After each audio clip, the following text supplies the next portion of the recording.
Lena woke up at 9 on Thanksgiving morning to something that felt wrong: silence. The Wilson family house was never quiet, especially not on Thanksgiving. Normally, the smell of roasted turkey filled the air, her mother humming while setting the table, and her father's voice booming from the living room as he cheered at the TV. Her younger siblings, Jake and Mia, would be shouting at each other about who got the bathroom first. But today nothing. Just the faint hum of the heater and the whisper of wind against the window. She sat up, her messy brown hair falling into her eyes. "Mom," she called softly. No answer. Her heart gave a strange twist. She swung her legs off the bed, her bare feet meeting the cold hardwood floor. "Dad? Jake? Mia?" she called again, louder this time. Still silence. The unease turned into something heavier. Grabbing her phone from the nightstand, she checked for missed calls or texts. Nothing. She frowned, her thumb shaking slightly. It was Thanksgiving morning. They couldn't all just be gone. Lena walked into the hallway. Her siblings' doors were open, the beds empty and neatly made as if no one had slept in them. "Okay, this is weird," she muttered under her breath. She hurried downstairs, expecting at least to find a half-prepped turkey or a pile of groceries on the counter. Instead, the kitchen sparkled spotless, silent, and cold.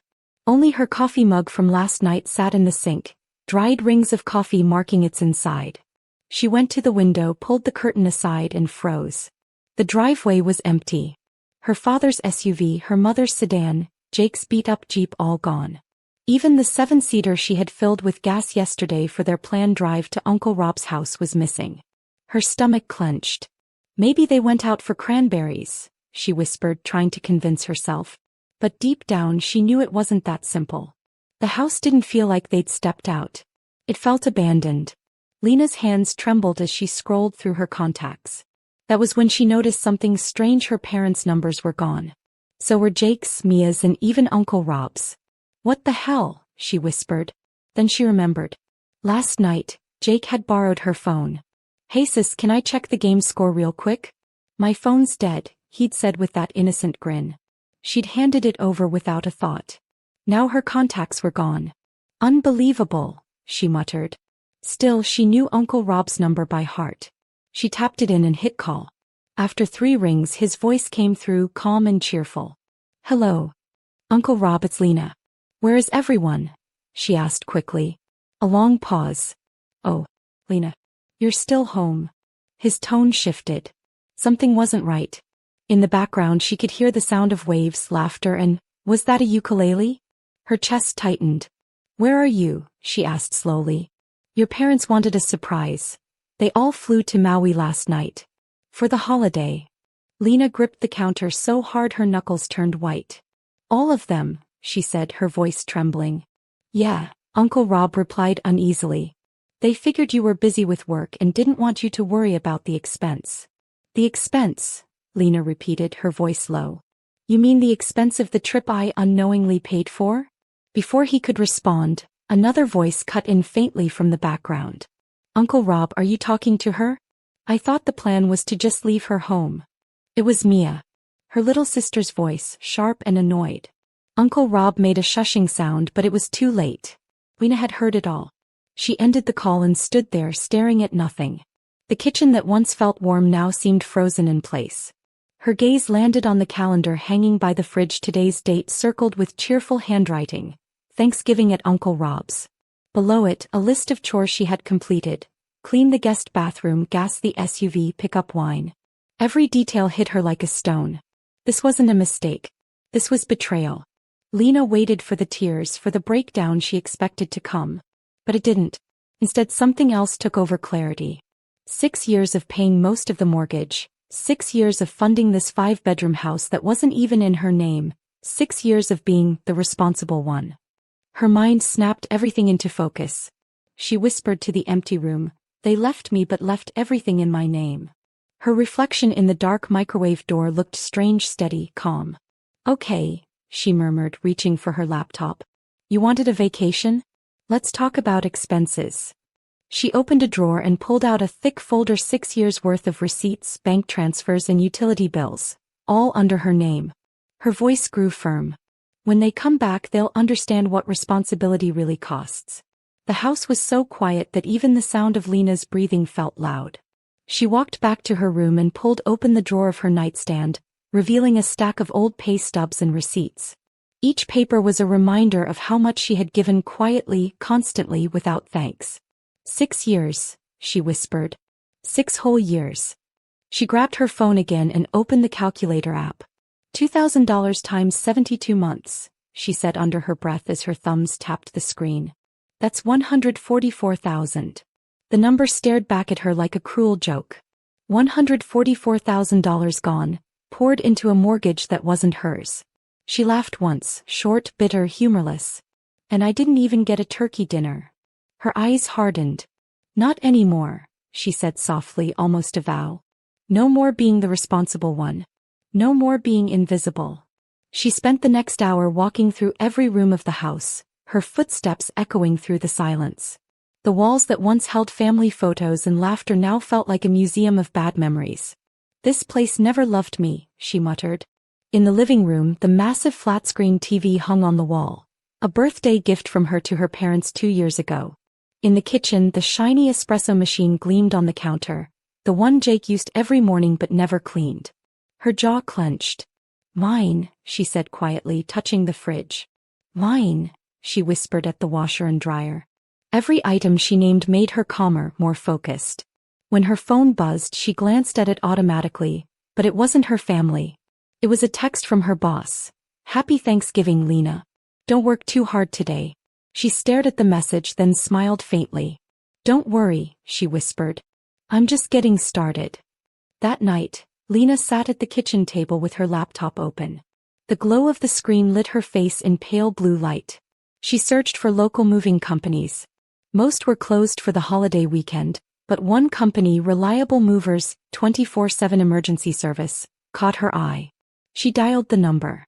After 2 rings, a man's voice answered. Reliable Movers. This is Troy. Hi, Troy, Lena said evenly. I need to move out of my current residence tomorrow morning. Tomorrow, he repeated, sounding surprised. Ma'am, it's Thanksgiving weekend. Our rates are. Double. I know. That's fine, she interrupted. I'll need a truck large enough for major appliances. There was a pause. Then Troy replied, we can handle that. 8 am sharp work for you. Perfect, Lena said and hung up. She closed her laptop and leaned back in her chair. Her voice came out in a whisper. Tomorrow it all ends. The next morning arrived cold and gray. At 8 o'clock on the dot, a large moving truck pulled into the driveway. Lena stood outside waiting, her thick binder clutched under her arm. 3 men stepped out in matching blue uniforms, their breath fogging in the morning air. Morning, ma'am, the foreman said, clipboard in hand. We're ready when you are. Lena nodded. Let's start in the living room. Inside, she flipped open her binder to the tab labeled Purchases. This TV, she said, pointing to the 80-inch screen. Bought with my work bonus last year. Here's the receipt. The foreman whistled. Nice setup. The bracket stays, it came with the house, she replied firmly. The men got to work removing the TV carefully. Each item that left the wall seemed to lift a weight off her chest. This wasn't revenge, it was accounting. Room by room, Lena guided them like a commander on a mission. Washer and dryer mine. Bought after my sister complained the old ones were ugly. Dishwasher mine. Refrigerator mine. The movers nodded, working efficiently. You sure you want to take all this? One of them asked gently. Lena smiled faintly. If you spent 6 years paying for everyone else's life, you'd take it too. By noon the truck was half full. They paused for a lunch break and Lena wandered through the half-empty house. Her footsteps echoed in the open space. The walls looked bare now, the rooms hollow. But the emptiness didn't feel painful, it felt clean, honest. She walked into the kitchen and found a magnet that had fallen behind the fridge. It was a picture of a Hawaiian beach with the words Paradise Found. Lena stared at it for a moment, then laughed quietly. Enjoy paradise, she murmured. You'll need it. By 4 o'clock, everything that was hers was loaded onto the truck. The foreman handed her the final paperwork. Address for delivery? Greenwood Apartments, she said, handing him the lease agreement. Unit 207. He nodded. We'll have everything there by evening. When the truck pulled away, Lena stood alone in the driveway, the winter wind tugging at her hair. She turned and looked at the house, the 5-bedroom monument to obligation. It looked smaller now, hollow. She walked back inside one last time, her phone camera rolling as she documented everything. No damage, she said aloud as she filmed. No mess. Just absence. In the kitchen, she opened a cabinet and found the old mugs her parents used before she started replacing everything. She smiled, bittersweet. You can keep those, she whispered, setting one mug back on the shelf. They suit you. After filming the house, Lena sat at the empty kitchen table and began making calls. Yes, I'd like to cancel electricity service for 142 Maple Avenue, she told the representative. Account name, Lena Wilson. May I ask the reason for cancellation? The woman asked politely. I'm moving, Lena said simply. She made the same calls for the water, gas and internet. Each representative confirmed the final reading and shut-off times. By the end, her voice was calm and steady. Every call closed a door. Every cancellation was another string cut from the puppet they'd made her into. She looked at the small stack of unpaid bills addressed to her parents and siblings that she'd pulled from the mailbox earlier.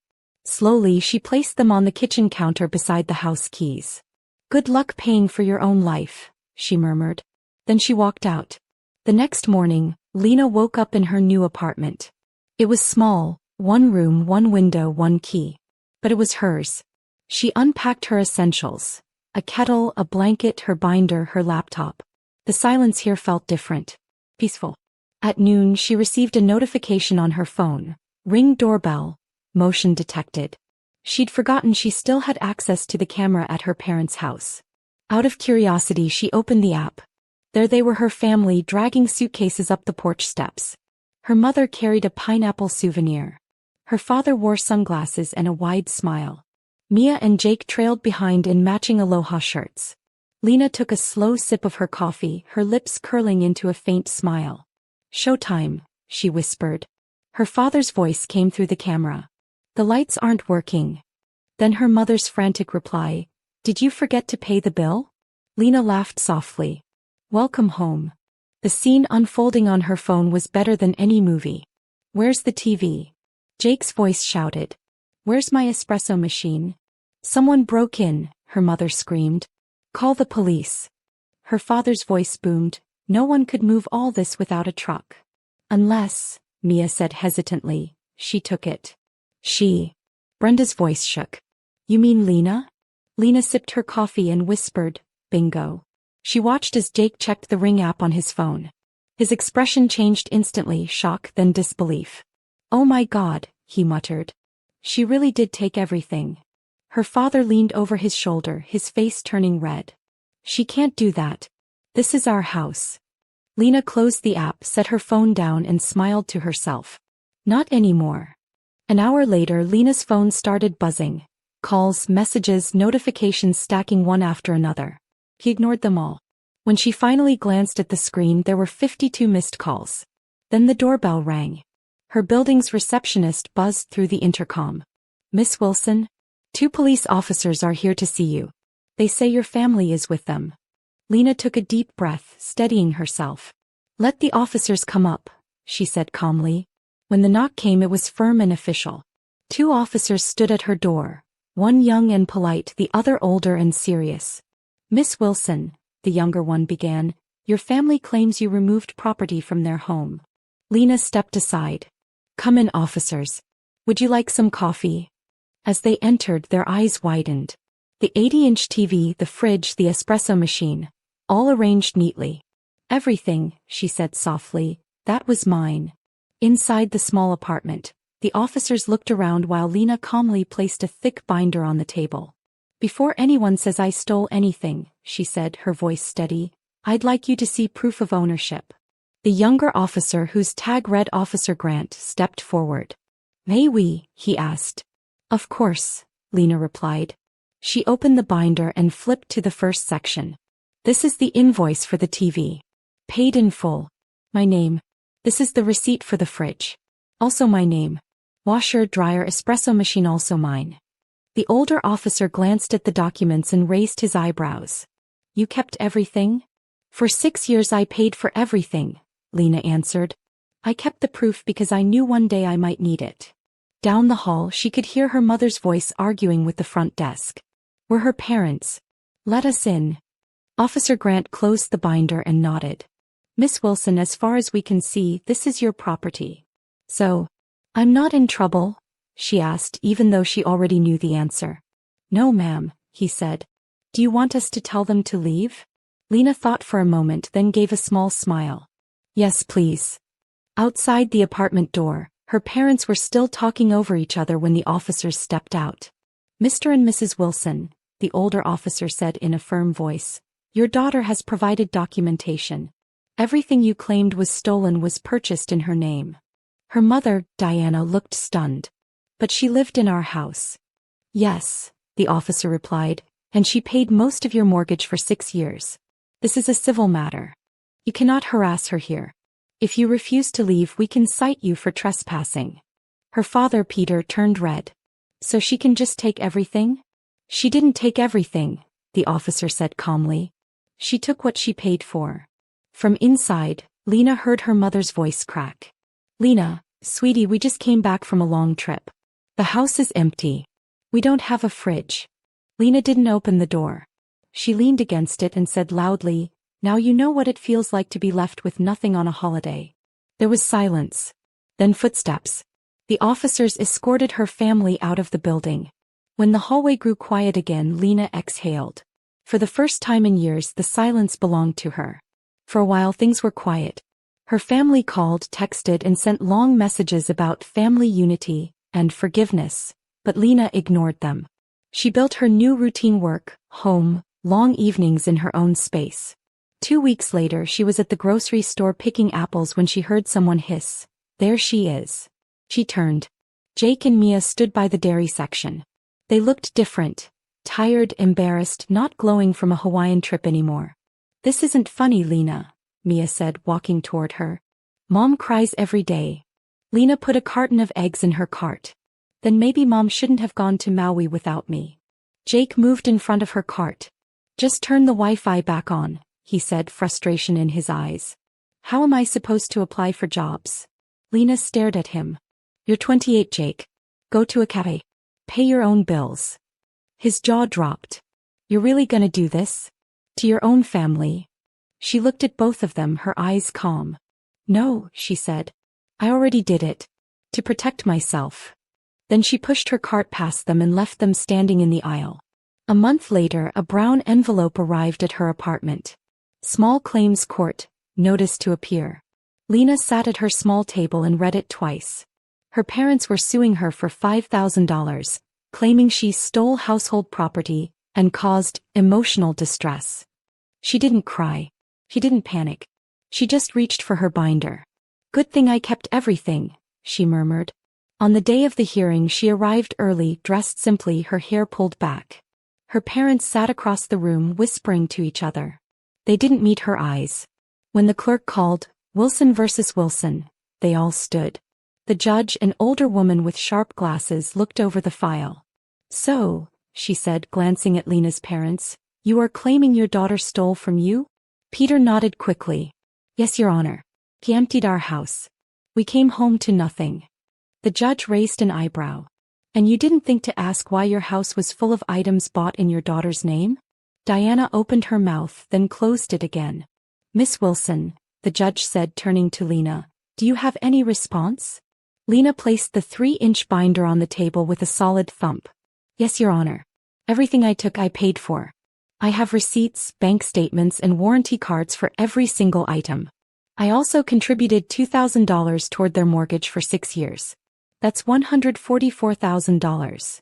The judge blinked. You have proof of that? Yes, ma'am. The judge began flipping through the binder.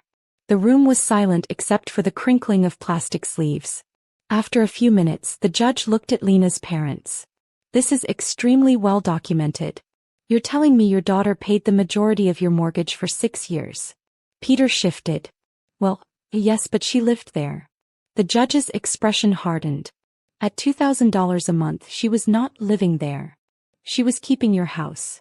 Diana blurted. But it was for the family. The judge fixed her with a cold stare. Then the family should have treated her like family. This case, the judge said, closing the binder, is dismissed. Diana gasped. But Your Honor. The judge held up a hand.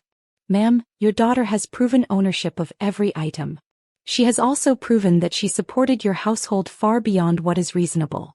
I suggest you do not bring frivolous claims like this again. He turned to Lena. Miss Wilson, do you want to file a counterclaim for your mortgage contributions? Lena hesitated. She could make things even harder for them. But she shook her head. No, Your Honor. I just want to be left alone. The judge nodded slowly as if she respected that answer. Then you are free to go. Lena picked up her binder and walked out of the courtroom. She didn't look back at her parents. He didn't need to. The sound of her heels on the hallway floor felt like freedom. A few weeks later her phone rang. It was Uncle Rob. She considered ignoring it but answered. Hello. His voice was quieter than before. Lena, the house is gone. She sat on her small couch. What do you mean gone? They couldn't keep up with the mortgage without your money, he said. Bank took it. They're in a 2-bedroom rental now. Your parents have the master, Jake's on the couch, and Mia has to share. Lena stared out the window at the gray sky. So, reality finally showed up. They're having a hard time, he said carefully. Your mom said, maybe you could help again. Lena closed her eyes, hearing in her head the sound of Hawaiian waves the trip they took without her. No, she said softly. I helped for 6 years. They can help themselves now. Rob sighed. They didn't think you'd actually leave. That's the problem, Lena said. They never thought I would choose me. After that call, the messages from her family slowed down.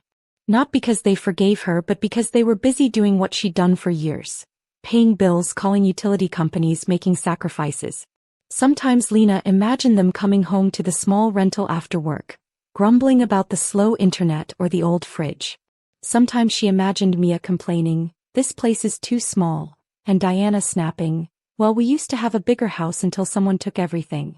But Lena didn't let herself feel guilty. She reminded herself of Thanksgiving morning, the empty driveway, the deleted contacts, the choice they made. She brewed coffee in the machine she bought with her own money, in an apartment she paid for with her own name. She breathed in the quiet. It didn't feel cold anymore. It felt earned. 4 months later, a notification popped up on her phone. LinkedIn, a new message from Jake Wilson. She laughed before even opening it. Then she tapped. Aces, hope you're doing good. I've got an interview next week at Meridian Tech. Could you be a reference for me? You know I'm reliable when I put my mind to things. Lena stared at the message. This was the same brother who had watched her pay the mortgage for years and never offered $1. The same brother who left her alone on Thanksgiving. The same brother who wanted her Wi-Fi because job hunting was hard.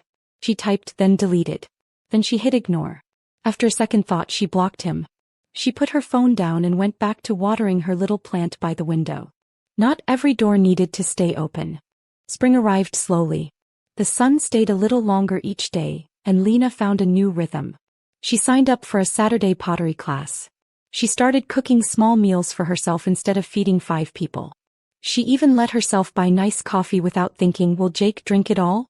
One Saturday, while stirring her soup, she wondered if her parents ever really understood what she had done. Not the moving out, that was obvious, but the lesson behind it. She pictured them standing in that empty kitchen 6 months ago, shocked, confused, finally forced to ask, who was paying for all this? Maybe they understood now. Maybe not. But that was no longer her responsibility. She picked up her mug, stepped onto her tiny balcony and let the warm air touch her face. For the first time in her adult life, Lena felt like she belonged to herself. A few days later, Uncle Rob called again, this time sounding less guilty and more curious. So, what are you going to do now? Lena smiled. Live small. Save big. Maybe buy something that has only my name on the deed. He chuckled. You know, your dad said you humiliated them. I didn't humiliate them, Lena said calmly. I just stopped hiding the truth. They were living a lifestyle I was paying for. I ended the subscription. Rob laughed harder. You sound like your grandmother. She was smart, Lena said. She always said, if they can do it without you, let them. Are you coming to family Christmas? He asked cautiously. Probably not this year, she said. Maybe when they can speak to me without pretending I'm a villain. That might take a while, he said. That's okay, she replied. I've got time. One evening as she scrolled through social media, she saw an old photo her mother had posted years ago. It was their house decorated for Thanksgiving. Candles, turkey, smiling faces. The caption had said, "Family is everything." Lena stared at it for a long time. Then she whispered, "Family is not using the most responsible child as a bank." Her phone buzzed again, this time with a message from a former coworker who'd heard some crazy story about her family. "Do you regret it?" the message said. Lena typed back, "No. I waited 6 years to choose myself. I should have done it sooner." She locked her phone and sat back. Regret was for people who didn't have receipts. She had a binder. Months later, Mia sent one last text. "I still think you went too far. But now I see how much you were paying. I didn't know. Mom never told us. I thought the house was Dad's. I thought college was just covered. I didn't know it was you." Lena read it twice. Then she replied, "I'm glad you know now. I don't hate you. I just can't go back to being the only adult." Mia wrote back, "Maybe one day we can meet for coffee." Lena smiled. "I like that," she wrote.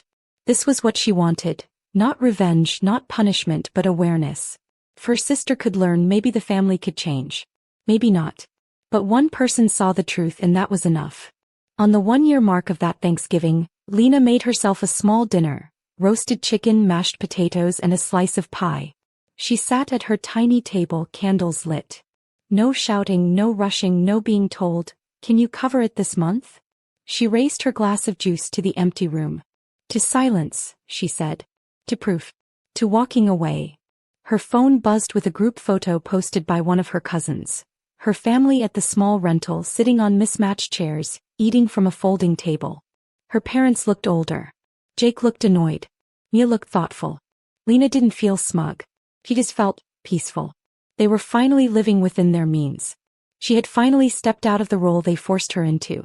She blew out the candle and smiled. Thanksgiving didn't hurt anymore. Lena stood by her window the next morning, watching cars pass below. Her life was smaller now. No big house, no family chaos, no constant emergencies. But it was honest. Everything in her apartment had her name on it. Every bill that came through the mail was hers, and she could pay it without resentment. People sometimes asked, "Don't you miss them?" She always answered the same way, "I miss the version of them I thought I had." She picked up the old binder, the one that saved her, and tucked it into a box labeled "Keep Forever." Not because she planned to use it again, but because it reminded her of the most important shift in her life. The day she stopped begging to be included and started choosing herself. Outside the day was bright. Inside the silence was warm. Lena poured herself a cup of coffee and sat on her balcony. She didn't owe anyone a vacation. She didn't owe anyone rent. She didn't owe anyone proof anymore.